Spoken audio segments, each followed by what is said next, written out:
दोस्तों, कैसे हैं आप सभी। आई होप सभी बढ़िया होंगे, स्वस्थ होंगे और मस्त होंगे। जी हाँ दोस्तों, आज हमारे पास में एक क्वेरी आई थी जिसमें एक नई नवेली दुल्हन जिसकी शादी को अभी अभी कुछ 2 से 3 महीना हुआ है, उन्होंने अपनी एक परेशानी हमें शेयर की। उन्होंने बताया कि मैम, मुझे ऐसा लगता है कि मेरी सास और मेरी ननंद हर वक्त मेरी बातें कर रहे हैं और मुझे ऐसा लगता है कि उन्हें मैं पसंद नहीं हूँ और वो मेरी कमियाँ निकाला करते हैं। तो मुझे इस चीज़ के लिए कैसे बाहर निकलना चाहिए इस चीज़ से, और मैं कैसे इस चीज़ पर रिएक्ट करूँ कि मैं नॉर्मल रह पाऊँ इन सब चीज़ों के बावजूद। तब हमने उनसे पूछा कि आपको ऐसा क्यों लगता है कि वो लोग मेरे लिए नेगेटिव बातें कर रहे हैं। तो उन्होंने बताया कि मैम, पता नहीं, मुझे बस ऐसा लगता है कि वो मेरी ही बातें कर रहे हैं। ओके। तब मैंने उनसे पूछा कि आप मतलब कब से ऐसा फील कर रहे हैं कि वो लोग आपकी बातें कर रहे हैं। उन्होंने मुझे बताया कि मैम, पिछले 1 से 1.5 महीना से मुझे बहुत ज़्यादा लग रहा है। इसके पहले मैं नई नई शादी होकर आई थी, मैंने इतना घर या घर वालों के बारे में नहीं सोचा था, मैं कुछ नहीं जानती थी। और अब मुझे ऐसा लगता है कि वो लोग बस मेरी ही बातें करते हैं और वो मेरे लिए नेगेटिव सोचते हैं। ओके। तब मैंने उनसे कहा कि और कब कब आपको ऐसा लगता है कि लोग आपके बारे में सोच रहे हैं और लोग सिर्फ आपके बारे में सोच रहे हैं, आपको देख रहे हैं, आपको नोटिस कर रहे हैं।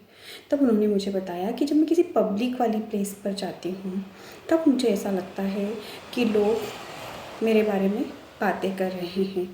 यहाँ तक कि मुझे हमेशा अनकंफर्टेबल फील होता है जब मैं किसी पब्लिक प्लेस पर जाती हूँ, या फिर कोई मेरे ख़ास लोग जब आपस में बात कर रहे होते हैं तब भी मुझे ये फील आता है कि कहीं ये मेरी बुराई तो नहीं कर रहे हैं।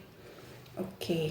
देन सारी बातें उनकी समझने के बाद में मैंने उनसे ये पूछा कि क्या आपकी लाइफ में कोई ऐसा इवेंट हुआ था, कोई ऐसी घटना हुई थी जिसमें आपको बहुत ज़्यादा दर्द हुआ था या बहुत ज़्यादा तकलीफ़ हुई थी। तब उन्होंने बताया कि जी हाँ मैम, मैंने कुछ ही दिन पहले अपने पिताजी को खोया है। मेरे पिताजी की डेथ हो गई है। उसके बाद से मैं थोड़ा सा सिक्योर टाइप से रहने लगी हूँ और मेरा और मेरे पिताजी का बहुत अच्छा बॉन्डिंग हुआ करता था। तो मेरा कहीं भी ज़्यादा मन नहीं लगता है और इसी बीच मेरी मैरिज हो गई और शादी के बाद कुछ दिन मन को लगाने के बाद में वापस अब मैं उसी स्थिति पे आ गई हूँ कि बस मुझे डाउन सा फील होता है और हर वक्त मुझे बस पिताजी की याद आया करती है और मुझे कहीं भी अच्छा नहीं लगता, जिसके कारण मैं घर में भी मन नहीं लगा पा रही हूँ। मैंने बोला ओके। तो आपके मन में कहीं ना कहीं ये चल रहा है कि मेरे पिताजी मुझसे दूर चले गए, राइट। उन्होंने बोला जी हाँ मैम। आप अपने पिताजी से बहुत ज़्यादा प्यार करती थी। उन्होंने बोला जी मैम। तब आप मुझे ये बताइए कि क्या आपकी सास और ननद जो आपके बारे में गलत बातें करती हैं वो रिएक्ट भी करती हैं। उन्होंने बोला नहीं, वो तो बहुत अच्छे से बातें करती है मुझसे और मेरे साथ में खाना खाती है, मेरे साथ में टाइम स्पेंड करने की कोशिश करती है, मगर मैं अपने आप के टेंशनों में इतना ज़्यादा उलझी हुई हूँ कि मैं अपना काम ख़त्म करके और अपने रूम में चले जाया करती हूँ, जिसके कारण कहीं ना कहीं उनके साथ टाइम स्पेंड नहीं करती हूँ। मैंने बोला ओके। आप मुझे ये बताइए कि जो आपको दिमाग में ये क्वेश्चन आया है कि मेरे बारे में ये लोग गलत बातें करते हैं, तो जब वो ऐसा ट्रीट नहीं करते हैं तो ये भी तो हो सकता है कि जो आप कर रहे हैं वो चीज़ उन्हें दुख देती हो सकता है कि जो आप अपने पिताजी के गम में आप अपना काम निपटाते हैं, आप अपने रूम में चले जाते हैं, आप उन्हें टाइम नहीं देते, आप उन रिश्तों को टाइम नहीं देते, तो हो सकता है कि वो इस चीज़ से दुखी होकर वो उस चीज़ पर बात कर रहे हों। आप कैसे कह सकते हैं कि वो आप ही के बारे में बात कर रहे हैं। तो उन्होंने बोला जी हाँ मैम, ये भी हो सकता है कि ये मेरा मन में डाउट हो।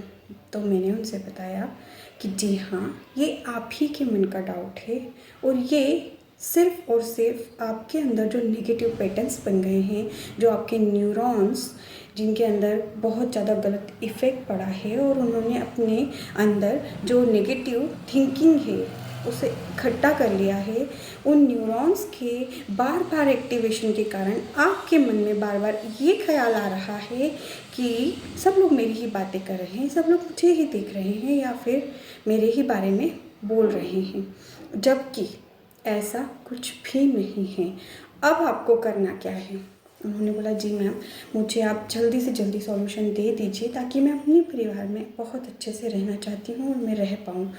तब मैंने उनसे बताया कि जब भी आपके मन में कोई भी इस टाइप का नेगेटिव ख्याल आता है कि आपको अपने पिताजी की याद आती है, तो आप अपने मन को डाइवर्ट कीजिए, आप अपनी चीज़ों को चेंज करने की कोशिश कीजिए। उस टाइम पे आपको करना ये होगा कि आपको आपकी हॉबीज़ के बारे में सोचना होगा, आपके पति के साथ में टाइम स्पेंड करना होगा आपको उस टाइम पे अपनी ननद के साथ बैठकर कुछ टाइम, अगर आपको ड्राइंग पसंद है, मेहंदी पसंद है, उस टाइम पे आप उनके हाथों में मेहंदी लगाने लगिए, या फिर अपने माइंड को आप ही चेंज कर सकते हैं। इसे चेंज करने के लिए आप ही को कोशिश करनी होगी। अगर आप उन्हीं सब चीज़ों को लेकर बैठे रहेंगे तो आप अपने उस रिश्ते को जो कि चला गया है दुनिया से, उस रिश्ते के कारण अपने जो लाइव रिश्ते हैं, जो जिंदगियां आपसे जुड़ी हुई हैं, आप उन रिश्तों को ख़राब कर लेंगे और उसका रिज़ल्ट होगा ये कि आपके घर वाले आपसे दुखी हो जाएंगे कहीं ना कहीं। और जो आप ये सोच रहे हैं कि वो लोग मेरे बारे में नेगेटिव बातें करते हैं या नेगेटिव सोचते हैं, तो ये अभी नहीं हो रहा है। जब आप इस चीज़ को अति कर देंगे तो ये 100% श्योर है कि आपकी सासू और ननद आपकी बुराइयां करने लगेंगे। तो क्यों आप इन चीज़ों को मौका दे रहे हैं? आप अपनी सास और ननद के साथ टाइम स्पेंड कीजिए, आप अपने पति के साथ टाइम स्पेंड कीजिए। आपको आपके मन को थोड़ा सा मजबूत करना होगा। आपको सुबह सुबह उठकर थोड़ा सा मेडिटेशन और योगा करना होगा। आप जब तक नहीं चाहेंगे आप उन चीज़ों में नहीं घुल मिल पाएंगे, क्योंकि जो ये रिश्ते भगवान ने दिए हैं ये भगवान की देन है और आपको इसे निभाना आना चाहिए। आप अपनी तरफ से गलती क्यों कर रहे हैं? अगर सामने वाला कोई गलती कर रहा है तो उसे हम इग्नोर करके हम हमारी तरफ से गलती क्यों करें? हम उसे इग्नोर करेंगे और हम उस रिश्ते को जिएंगे, और अगर वो नहीं जी रहा है तो ये उसकी मिस्टेक है। आप अपने कर्तव्यों को करिए, सामने वाला एक दिन समझ जाएगा कि आप सही थे। Thank you.